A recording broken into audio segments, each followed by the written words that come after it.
I just thought I would just tell you a little bit about my situation. So in June 2013, my marriage ended.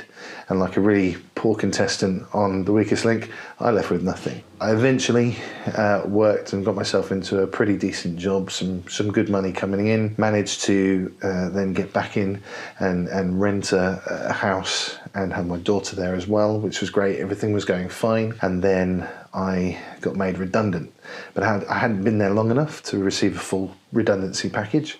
I then found another job after a while. When it came time to collect my wages, I wasn't able to have my wages. I'm an American citizen. I have indefinite leave to stay in the UK. That was now put on hold because whilst my indefinite leave to remain was still valid, it was stamped in an old expired passport, which they no longer accepted. The only way that I could get my wages was if I could prove to them that I had a biometric resident permit, which cost quite a bit of money. But in order to pay for that biometric resident permit, I had to get my wages. I couldn't get my wages because I didn't have a biometric resident permit. I lost the job, I had no way of getting the money, I had to leave the house because I couldn't pay for it anymore, and I was back at rock bottom. I couldn't sleep, I want to say I couldn't eat, but it went the other way. I ate too much, clearly. It was so scary, I didn't know how I was going to move forward, and I couldn't see that there would be any kind of future for me, any bright future whatsoever. Fast forward now to 2020, I'm now in so much of a better position than I was in before. I'm still not where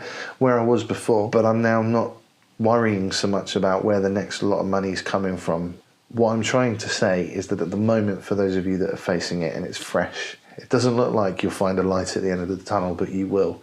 The only way is up now. I know that I've lived through this, and I've lived through this twice now. You can get out of this. We just have to follow the rules and do the best that we can, honestly.